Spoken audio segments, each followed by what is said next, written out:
All right, good. I'm going to say good morning, even though this is going to air at 8 o'clock at some point. But it is Trooper Steve on patrol, and it is a gorgeous day outside. And I find myself in the city of Apopka. It is an honor because I already said it twice. I'm going to say it again. I've been in so many rooms with this amazing woman, but I have not been able to have an actual conversation. And we're joined by her PIO, who's going to be caught in the camera shot as well. Mm-hmm. But Chief of Police of the Apopka Police Department, Lovetta Quinn-Henry. Ma'am, thank you for joining me. I appreciate it. Absolutely. It's my pleasure, Trooper Steve. This is cool. I feel honored to be here. Oh, no. This is, when you got the appointment and I got to do the retirement ceremony, I knew this was going to be an exciting time for the city of Apopka. And the coolest thing I think I found out the gate, everyone says full circle moment. This is a true full circle for you. It is. Talk to me a little bit. You were raised in this city. So let me grew up here. I grew up here. So very familiar with Apopka, graduated in 1988. But, had great opportunities here as a high school student, friends that were definitely a part of the community. So I'm very familiar. So this really is full circle. As a graduate, Go Blue Darters of Apopka High, I'm like, wow, this is what we know our high school students have the opportunity to become. It's really cool. So let's get some of the generic stuff out of the way. Sure. Where did that spark of law enforcement come for you? Because it happened somewhere along the line. It did. And so when I started to reflect on that a lot, because that's a common question that I get. Right. And so what I've told everybody is it had to come when I was a safety patrol. Way back when I was a safety patrol, and I was safety patrol too, so it's and all right. So proudly holding my little stop sign and wearing my little orange safety bag. Right. It was just one of those things where I knew then that I wanted to be, that person that was helping out my fellow residents, and that case, my students. And so I was happy about that. But then, realistically in high school, when I started exploring, well, should I become a doctor or should I become a police officer? And I had friends and family that, their family members were police officers, but my family, I had an uncle that was an Orlando police officer and a cousin. And that really just ignited that spark in me that I knew I wanted to do that. Well, you definitely picked the right department to start things off at. I did. They are definitely all the time, high ops tempo. Any trooper that I knew that went over to OPD always like, brother, you have no idea what's going on over here. It's like every day. So when you joined OPD, what year was that? That was in 2000. Totally different policing. And we're 26 years later. And to me, I think for most of us, we blink. 2000 to us was yesterday. Yes. But the evolution of policing at such a department, you've gotten to see some amazing things. Talk to me a little bit about your career. What was it like? So I want to kind of go back. Yeah, so please. Let's rewind. Here I was in high school wanting to explore this thing called policing. And so I became a police explorer at the Orlando Police Department. So doing that in high school really gave me that insight and really understanding what Orlando did. And so, yes, I later became a police officer, but before fully committing, my dad was a military man, and he certainly was like, I don't know. So I kind of took the least intrusive route and became a corrections officer with Orange County Corrections Division. So you have an amazing, diverse law enforcement background. A pretty broad spectrum. This is great. And then after that, that's when I knew. 1999, I applied for the Orlando Police Department, was selected, and career took off 25 years later. It's amazing. Super happy. When I have to ask, because I've experienced it, when I was in the Air Force, I was a security police person. And at some point, I was assigned correctional duties in Iraq. And I remember being there for the 10 months. And when I got back, I go, all right, I thoroughly enjoy being a law enforcement officer. I don't know how I feel being stuck inside these walls. Don't get me wrong. I love our COs. Everyone has a job out there. Just like I couldn't be a doctor. I don't do good with just my own blood. But what a pivotal moment. I was like, all right, I know I'm going to do some operational law enforcement stuff. Mm-hmm. Did you enjoy the CO stuff? I did. I really think it set the foundation for me to really know who I was as an authoritative figure. Okay. Because inside the jail, all you have is your interpersonal communication skills to get people to do what Almost you makes need you a them better to do. road cop. It does. And so I always say, I think that being a corrections officer really helped me set the tone and knowing what kind of police officer I could get people to do things by basically my voice, as opposed to always having to use that physical force. Yeah. And so I feel like it prepared me, because my first assignment was those capital life felons, the worst of the worst. Lucky you. Yeah. But you know what? Between them and my experiences as a CO, they taught me, don't sell those tickets that you can't cash in, right? Gotcha. And so I realized very early that I needed to be assertive. I need to know how to deal with people. Having that interpersonal communication skills got me to where I feel like I was a good police officer. Wow. Mm-hmm. And it definitely pays, because look where you are now. Yes. Like, people can't say, well, you don't have to go the CO route. Well, if it's available. That's right. And that's the only law enforcement job maybe available for that time, go for it. Absolutely. It's going to open up doors for you that you would have never known. What was it like being in law enforcement at that time as a woman and as a black woman? So, I will And it was tell 2000, so people would think it wasn't that bad, but you're not in it if you're not in it.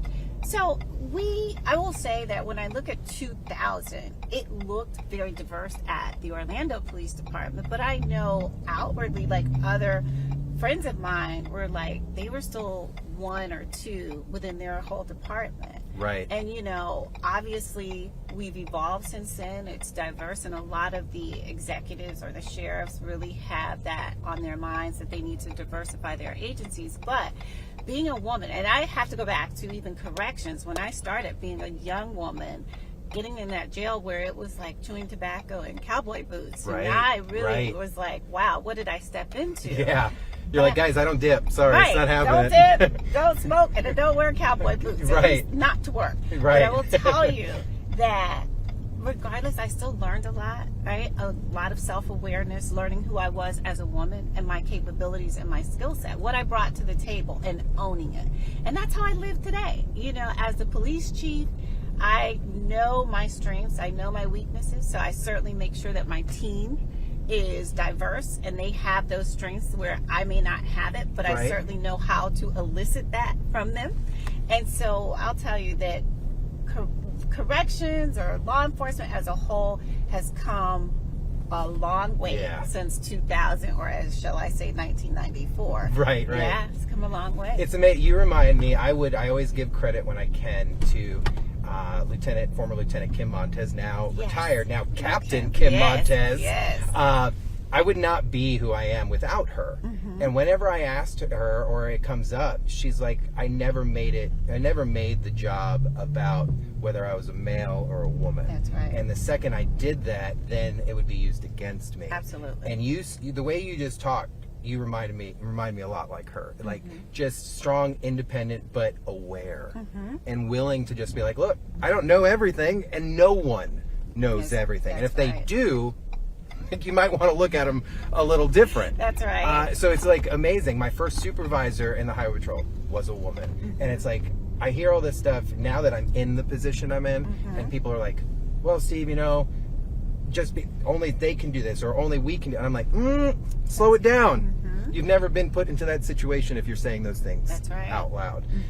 For you in law enforcement now, as long as you've been doing this and as thriving as it's been, what has been some of the most exciting moments, like positive moments that you've had in your career? Ooh, there's so many. So the most positive, I think, is when you have met a family in sometimes those most traumatic situations. Okay. And then meeting them years later, and they tell you how you made a big impact on their life. And maybe in that moment I didn't realize what I shared with them. I just was giving them the Lovetta version. Right. Had no idea that it would be life-changing. And so one young man came back and he said to me, you were at my house, he was misbehaving, and he said, you had that strong conversation with me, And today I'm super proud to say that he's in law enforcement. Heck yes. Yeah, he changed his life. He said, I remembered you told me, if I didn't straighten up, I was either going to go to jail or I was going to die. And he said, I made a decision. And so today he proudly shares his story, and hopefully to be that same impact on. Well, that's just going to life. continue. That's Yeah. that's a positive snowball effect that takes place. So it makes me proud, knowing that conversation in 5 or 10 minutes actually made an impact in a young person's life. And look at what he's doing to pay it forward. Right. Mm-hmm. So we know that you had a successful career over at Orlando Police Department. Mm-hmm. And I'm always just really curious about how something like this happens, because every chief's journey is very unique. Mm-hmm. Every sheriff's journey is very unique. Not everybody wants it. Not everybody seeks it. Mm-hmm. Sometimes, this is my stream, so I get to take control. Sometimes God has a plan. That's right. And puts things out that you never, ever would have looked at. Yes. Can you walk me through how this happened? Because I remember when it was announced, and your smile was the biggest I've ever seen in your photo. You have the chief photo that you have for Apopka is like, I'm here kind of thing. And you've got big shoes to fill here, and everyone's excited about it. How'd this happen? And I'm going to take you back to what you said. I think it was a God moment. Okay. Simply because I had a casual conversation with the former deputy chief about maybe there had been some conversation about the replacement of the then at that point retiring chief, and maybe my name was brought up, and he said, oh, she'll never leave Orlando. And I said, well, let me speak for myself. Right. It's like, hold on, slow down. Exactly. And so I knew, having had 25 years, that I could actually leave. Absolutely. And so I reached out to them, Chief McKinley, and we had a conversation and went to lunch, and the rest is history. I was the selection. And so, super proud about it. But I felt that in my spirit that this was the right move, because when people were asking, well, when you retire, what are you going to do? I was like, I don't know, Netflix and chill, maybe. Right. Know. Just take it easy kind of thing. I really had no idea, but I've always believed that when it was the right move, I'd know it. Okay. And I knew this was the right move. I knew that conversation with the chief was the right thing to do. It's home. This is my community. And not a lot of people could say that, because so many agencies do look on the outside. Mm-hmm. Some people put a across the country kind of application process where you're going up against 200-300 applicants that you don't even know their name, let alone what kind of officer they are. Right. Here, they can just Google you. Yes. And you're right down the road. Right down the street. Apopka is a fast-growing community. Mm-hmm. It's little stuff is constantly being built up all over the place. What do you see happening that you leave your stamp on here for the department? So yes, with our growth, we definitely have to look at restructuring the police department so that we lay the infrastructure for just to be able to meet our community's needs. Right. And so as a police chief, my number one goal is to ensure that I lay the right infrastructure to divide our services on a north and a south side. So getting more staff to be able to maintain a very low response time and meet our national average. I like that. You guys remind me a lot of the city of St. Cloud. So, who also happens to have a chief from Orlando Police Department. Yes. A little bit of a little pedigree. Something going on here, but they're booming. And you almost repeated the same thing Chief Gerke said. His goal is an east and a west at this point, because they have to figure out where do we allocate resources as the community's growing. Yes. And you're aware of that. That's happening here. How big are you guys here currently? So currently we have 147 sworn positions. Yeah. And then another good, healthy 30 plus support staff. So of course, with more officers, more output, more support staff is needed to go along with that. So very much aware of needing to also build that side of the house too. Our support staff is very, as you know, important to the work that we do. No, civilian staff is big. Can't make it. I always say, like, whatever you think exists, whatever exists on the outside exists within a police department. Just like the military. It's a small little world. If you've got a finance person out here, you've got one here. That's right. So, and it makes that kind of world go around. I've also noticed, you want to plug it a little bit, you've been on a tour of the city. You've been posting up at little businesses, saying hi and stuff like that. Really like that.